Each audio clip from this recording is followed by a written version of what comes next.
अच्छा जी, आप सब लोगों को अपने चैनल पर खुशामदीद। मेरा नाम सुहेल अब्दाली। अब बात हो रही है, पिछली वीडियो में तो फ़ैट और शुगर के बारे में बात होगी। अब बात हो रही है कि आप लोग क्या चीज़ें नॉर्मली खाते हैं और क्या चीज़ें नॉर्मली पीते हैं, इसको आप अच्छा समझते हैं, सेहत के लिए अच्छा समझते हैं। तो उसमें अब बच्चों को भी खिलाते हैं अक्सर जगहों पर। उसमें एक चीज़ तो हो गई है डबल रोटी, जो कि हर एक तरह से नाश्ते की जान है। एक कॉमन चीज़ समझी जाती है कि नाश्ता है तो डबल रोटी है। और दूसरी चीज़ जो कि वेस्टर्न वर्ल्ड से काफ़ी यहाँ पे इंट्रोड्यूस हो चुकी है, काफ़ी अरसे से इंट्रोड्यूस हुई है, वो है सीरियल, कॉर्नफ्लेक्स वगैरह सीरियल कहलाता है। और तीसरी चीज़ जो कि और ज़्यादा अब इंट्रोड्यूस होती आ रही है आहिस्ते आहिस्ते, वो है ऑरेंज जूस। तो ये सब चीज़ें मिला जुला के वेस्टर्न वर्ल्ड से जो लोग मुतासिर हैं, मरूब हैं और वहाँ की चीज़ें लेके आ रहे हैं अपनी सोसाइटी में, तो ये तीन चीज़ें जो हैं वो काफ़ी नॉर्मली इस्तेमाल करते हैं। और जो चीज़ मैंने इससे बाद ख़तरनाक देखी है शेल्फ़ के ऊपर, जब शेल्फ़ के ऊपर ऐसे मतलब घरों में जा रही है वो है मार्जरीन। और समझ आता है कि मार्जरीन जो है वो आपकी सेहत के लिए अच्छी है। और फिर चाय है, और चाय के बाद फिर कॉफ़ी, ये सब चीज़ें हैं। अब बात शुरू करते हैं। सबसे पहले डबल रोटी के बारे में आपको पिछली वीडियो आपने देखी नहीं देखी, जाके देख लें। तो डबल रोटी चावल के बारे में अच्छी खासी में बातें कर चुका। इस वक्त बात हो रही है बड़ी ही खूबसूरत डब्बे के ऊपर, वो है कॉर्नफ्लेक्स, यानी कि सीरियल का डब्बा। चाहे वो कॉर्नफ्लेक्स हो, कॉर्नफ्लेक्स में एक नाम ले रहा हूँ, लेकिन सीरियल किसी भी फॉर्म का हो, किसी भी किस्म का हो, चाहे उस पर हार्ट बना हुआ हो, हार्ट हेल्दी बना हुआ हो, उस पर आपकी सारी बेरीज़ बनी हुई हों, चाहे स्ट्रॉबेरीज़ बनी हुई हों, चाहे उसके अंदर हनी दिखाया हुआ हो, कुछ भी, चाहे ओट्स लिखाए हुए हों और लिखा हुआ हार्ट हेल्दी है, सब बकवास है। बात ये होती है कि जो मैंने आपको एक वीडियो में कई दफ़ा कह चुका हूँ पहले, कि जो इनिशियल फॉर्म है जहाँ से कि चीज़ शुरू हुई है वो कुछ और होती है, और जब प्रोसेस होकर जब फाइनल फॉर्म में कन्वर्ट होती है, वो चीज़ आपकी सेहत के लिए ख़राब हो जाती है। ओट्स बहुत अच्छे, लेकिन जिस तरह से प्रोसेसिंग होती है शदीद पैमाने की उसको शेप देने के लिए, उसको शक्ल देने के लिए, उसको प्रिजर्व उसमें ऐड किए जाते हैं ताकि शेल्फ़ लाइफ बढ़े उसकी, सब कुछ हो, और उसको जो चीज़ें उसमें ऐड की जाती हैं ज़्यादा, उसके बाद वो चीज़ हो जाती है बकवास, बल्कि सेहत के लिए ख़राब। बकवास ही नहीं, सेहत के लिए ख़राब। तो जब भी कोई चीज़ डब्बे में मिले आपको, इसमें कि आप जब इंग्रेडिएंट्स पढ़ना शुरू करें तो आपको बहुत सारी चीज़ समझ में ना आए कि क्या लिखा हुआ है ये, इसका मतलब है कि वो चीज़ आपके लिए अच्छी नहीं है। सीधी चीज़ जो लिखी हुई है कि ये दो चीज़ें हैं और ये आपको समझ में आ गई, ये दो चीज़ें हैं जो कि मुझे ख्याल है कि सेहत के लिए अच्छी है, तो आप ख़रीद लें। ज़्यादातर डब्बे की चीज़ें या कैन की चीज़ें जो होती हैं, ज़्यादातर डब्बे और कैन की, जहाँ पर कि वो लंबे अरसे चल सकती हैं, वो ज़्यादातर चीज़ें आपकी सेहत के लिए ख़राब हैं। उसमें ऐसी चीज़ें ऐड की जाती हैं जो कि आपको तब बर्बाद कर सकती है। लेकिन अभी बात हो रही है नाश्ते के ऊपर, तो ये सारे जो हैं सीरियल बच्चों को खिला रहे हैं या ख़ुद खा रहे हैं, ये आपकी सेहत के लिए शदीद नुकसानदेह। इनको तो आप ख़त्म करें जैसे ही आपको पहली फुर्सत मिले। उसके मुकाबले में अगर आप रोटी भी खिला रहे हैं ना, हालांकि अच्छी नहीं है, लेकिन इसके मुकाबले में 1000 दर्जा अच्छी है।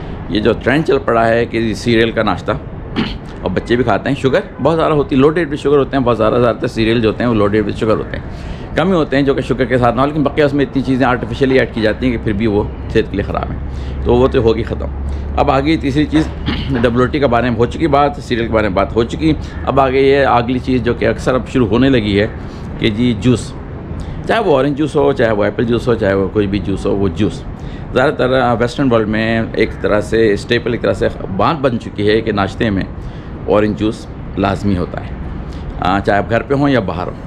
तो अब ऑरेंज का लफ्ज़ जब आ गया तो लोग समझते हैं भाई ऑरेंज जूस है, तो एकदम से उनके जहन में घंटी बज जाती है, तो बड़ा सेहत के लिए अच्छा है, ऑरेंज जूस, विटामिन सी मिलेगा बहुत सारा। लेकिन मसला सारा ये है कि ऑरेंज जूस आपके लिए बहुत ही ख़राब चीज़ है। अच्छा, अब आपको बताता हूँ कि क्यों ख़राब है और क्या जहाँ से प्रोडक्ट शुरू हुई थी वो अच्छी, लेकिन प्रोडक्ट जो बन गई ऑरेंज जूस वो ख़राब। ऑरेंज सही, कोई मसला नहीं, ऑरेंज को पील करें, उसके निकालें, आराम से उसको खाएं, पूरा पूरा फुल ऑरेंज, उसको होल फूड कहलाता है, वो खाएं, मसला नहीं। लेकिन जूस ख़त्म, तबाह बर्बाद। ये नहीं कि उसमें अंदर चीज़ें ऐड हो गई हैं, कोई ख़राब चीज़ें, वो तो आपके सामने मशीन से निकाल के दे दिया उसने, बिल्कुल प्योर, लेकिन वो है अब लोडेड विद शुगर, इस वजह से कि पल्प उसमें से निकल गया। जब फाइबर और पल्प निकल गया तो आपके जिस्म को, जो गट को, जो उसकी खुराक मिलनी है वो नहीं मिली। अब उस जूस के अंदर रह गया है विटामिन सी यकीनन, लेकिन उससे ज़्यादा ख़तरनाक चीज़ क्या रहेगी, शुगर। क्योंकि एक गिलास जूस बनाने में कम से कम 2 या 3 ऑरेंजेस लग जाते हैं। इसका मतलब है 2-3 ऑरेंजेस की शुगर, और वो भी तेज़ी के साथ लोग पी जाते हैं ऑरेंज को। अगर आप ऑरेंज खाएँगे काट के असल में तो देर लगेगी, टाइम लगेगा प्रोसेसिंग में, खाने में, आराम से सिस्टम से गुजरेगा जनाब वो आपकी अंतड़ियों से, और वहाँ से जो फाइबर है वो उसकी ख़ास खुराक है अंतड़ियों की। जो मैंने बायोम्स के बारे में बात की थी, जो आपके बैक्टीरिया हैं उनकी वो खुराक है, वो उनको मिलनी चाहिए। लेकिन जब आपने जूस बना लिया, चाहे उसमें आप किसी भी चीज़ का जूस बना लिया, चाहे वो ऑरेंज हो, चाहे वो एप्पल हो, चाहे वो जनाब आपके अंगूर हों या स्ट्रॉबेरी हो, कोई भी चीज़ हो, जूस जब बन गया तो वहाँ पे अब मसला आ जाता है कि सारा का सारा वो अब प्योर फॉर्म में वो है जो कि आपने लिक्विड गड़ कर पिया, वो तेज़ी के साथ जिसम में गया, वहाँ जाके तेज़ी के साथ शुगर रिलीज़ हुई और उसने सत्यानाश कर देना इंसुलिन का। और फिर क्या करना है, इंसुलिन ने उस जितनी चीनी आई है उसको उठा के स्टोर कर देना है फैट की सूरत में, चाहे वो आपके स्टमक के अराउंड हो, चाहे आपके लीवर में हो। ये सब ज़्यादा लीवर में जाता है और वहाँ जाके फिर वो फैटी लीवर बनाएगा। तो आपका जो बेनिफिट है, जो आपने सोच के जूस पिया है, वो बेनिफिट नहीं है। विटामिन सी तो मिल गया आपको, लेकिन उसके अगेंस्ट जो नुकसानात आपकी बॉडी को पहुँच रहे हैं वो विटामिन सी मिलने से कहीं ज़्यादा है। तो आपको अगर कोई चीज़ खानी भी है ना, तो उसको प्योर फॉर्म में खाइए, चाहे वो एप्पल हो, चाहे वो ऑरेंज हो, चाहे वो अंगूरों को ज़्यादा नहीं, 8-10 दाने सारा एक दिन में मत खाइए, क्योंकि शुगर बहुत है उनके अंदर। तो उसको ज़्यादा मत खाइए कि जी खाई जा रहे हैं जी, ये तो बड़ा वो है फ्रूट है।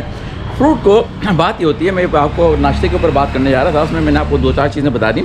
उसमें सबसे अच्छी चीज़, अगर आपको अच्छा नाश्ता अगर आपको करना है तो अंडे उबाल के, बहुत ज़्यादा हार्ड बॉयल नहीं, थोड़ा सा इजी बॉयल हो, या फिर ये कि अंडे को आप फ्राई करें, जो सनी साइड अप वाली बात होती है। आमलेट बनाए भी तो आमलेट भी बनाए, मसला नहीं है, लेकिन उसके अंदर भी उसको बहुत ज़्यादा ना पकाएं। अंडे आपकी सेहत के लिए बहुत अच्छे हैं, बहुत बदनाम किया हुआ है उसको, क्योंकि कोलेस्ट्रॉल के साथ अटैच करके जो कोलेस्ट्रॉल की जो पोर्शन मिलती है ना अंडे से, वो इतनी मिनिस्कुल होती है कि उसके आपको कोई असर नहीं पड़ेगा। आपका सब सारा कोलेस्ट्रॉल आपको लीवर बनाता रहेगा। 75% कोलेस्ट्रॉल आपकी बॉडी में आपको लीवर बना रहा है, और क्या 25% डिफरेंट सोर्सेज से आपको कोलेस्ट्रॉल मिलता है, फूड की सोर्सेज से, लेकिन उसमें अंडे की जो कंट्रीब्यूशन है वो बहुत ही मिनिस्कुल है। लेकिन बदनाम कर दिया है अंडे को बहुत बुरी तरह से कि जी कोलेस्ट्रॉल। अब मैं कोलेस्ट्रॉल के ऊपर वीडियो आप देख ही चुके होंगे, 2-3 वीडियो बना चुका हूँ कोलेस्ट्रॉल के ऊपर। लेकिन ये कि मसला सारा ये है कि अंडा जो है वो आपको फुल रखता है, देर तक फुल रखता है। उसमें जो प्रोटीन है वो सबसे अच्छी फॉर्म की प्रोटीन आपके लिए। अंडे में सिर्फ ये नहीं कि आपने सिर्फ सफ़ेदी खानी, जर्दी सफ़ेदी के साथ खाएँ, 2 खाएँ, 3 खाएँ दिन में, कोई मसला नहीं है। अगर आप बड़े जिस्म के हैं तो 4 भी खा सकते हैं, लेकिन जो नॉर्मल पाकिस्तानी जिस्म के लोग होते हैं वो 2 या 3 अंडे एक दिन में आराम से खा सकते हैं बगैर किसी नुकसान के। तो नाश्ते में अंडे, और अंडे बनाते हुए उसमें अगर आप कोई सब्जियां मिला लें, ब्रोकली मिला लें, आप स्पिनच मिला लें, या आप कोई और चीज़ जो आजकल मिल रही है, कैरेट वगैरह को बूंद बांध के अंडे के अंदर मिला लें, ताकि उसके वॉल्यूम बढ़ जाए, ताकि आपको लगे आप कुछ खा रहे हैं। तो वो उसकी वजह से आपको आसानी से अच्छा खासा दिन गुजार सकता है, आपको बहुत ज़्यादा जल्दी भूख नहीं लगेगी। तो उसमें अगर आपको मिल जाए असली घी तो वो भी डालें, ताकि वो भी आपको फुलफिलिंग भी करे, आपको देर तक सेटिस्फाई भी रखे और अच्छी फ़ैट भी आपको मिले। तो ये सारी चीज़ें मिलके हैं। अगर आपको कहीं से अच्छा बटर मिल जाए तो वो भी बुरा नहीं है, फ़ैट की मतलब घी की जगह रिप्लेस करने के लिए। आप उसी बटर से ही अंडा बनाएं अपना, जो कि अगर वो वाला बटर है जो कि आर्टिफिशियली क्रिएट नहीं हुआ है, बल्कि असल काउज से, जो कि जो ग्रास फैट काउज है वहाँ से निकल के आया है, तो फिर आप यकीनन उस अंडे को उस बटर में बनाएं, वो आपकी सेहत के लिए बहुत अच्छा है। तो ये बातें हो गई हैं ब्रेकफास्ट के ऊपर कि ये चीज़ें जो बहुत बदनाम हो गई हैं। अंडा बहुत बदनाम हो गया, बिल्कुल बदनाम नहीं होना चाहिए, बहुत अच्छी चीज़ आपके खाने के लिए। और ये जो ऑरेंज जूस और जनाब सीरियल और ब्रेड जो शुरू हो गई है मुख्तलिफ कंपनीज़ की, वो आपके लिए ख़तरनाक है। तो आप को अपने आप को बचाना है अगर बीमारियों से और सेहतमंद रखना है, तो उन चीज़ों पे जाएं जहाँ पर कि हमारे फोरफादर्स एक ज़माने में खाया करते थे, जहाँ पे असली घी हुआ करता था, घर का बना हुआ असल मक्खन हुआ करता था, घर के अंदर ही बना हुआ मक्खन, घर की गायें भी होती थी, घर की भैंसें भी होती थी। वो सिस्टम जो था वो सेहत के लिए बड़ा आला था। ये इंडस्ट्रियलाइज जो हमने कर दिया है पूरी सोसाइटी को, और हर चीज़ जो है वो हर वक्त अवेलेबल होती है आसानी के साथ, शेल्फ पे पैसे दिए ले लिए, पैसे दिए ले लिए, वहाँ से जो चीज़ें आप ला के जमा कर रहे हैं घर के अंदर, वो बहुत ही ख़तरनाक चीज़ें हैं। तो ये हो गया थोड़ा सा नाश्ते के ऊपर बात। अब मैं और आपको मज़ीद बताऊंगा कि क्या क्या चीज़ें हमारे ख्याल में हम सुन के कमर्शियल्स में, सोशल मीडिया पे इधर उधर आप समझने लगें बहुत अच्छी चीज़ें हैं, या ये कि सुन के समझने लगें बहुत ख़राब चीज़ें हैं। कितना उल्टा हिसाब किताब हो गया सारा का सारा। तो मैंने आपको सारी इन्फॉर्मेशन देनी है आगे आहिस्ता आहिस्ता करके। अगर आपको मेरी बातें कुछ ढंग की लग रही हैं, सब्सक्राइब कीजिए, लाइक कीजिए, लोगों से शेयर कीजिए, ताकि लोगों को भी मालूमात पहुँचे और सही वाली मालूमात पहुँचे, वाली मालूमात ना पहुँचे जो कि कंपनी जो अपनी चीज़ बेचना चाह रही हैं उन्होंने जिस तरह से ब्रेन वॉशिंग की है कि सीरियल जैसे कोई बहुत ही ज़बरदस्त चीज़ है, वो ना पहुँचे आपके पास, बल्कि असल हकीकत पहुँचे जो कि वाकई आपके लिए बहुत अच्छी चीज़ है। अच्छा जी, यहाँ तक ये बात कर दे रोक रहा हूँ मैं। अमूमन मैं 10, 12, 14 मिनट की वीडियो बनाने की कोशिश करता हूँ ताकि बहुत लंबी ना खिंच जाए। ज़्यादातर लोगों के पास आजकल वो देखने का वो नहीं रह गया है, जज्बा ही नहीं रह गया लंबी वीडियो देखने का, इसलिए इसको इस बात पर रोकता हूँ मैं। अगली वीडियो तक के लिए फिर खुदा हाफिज़।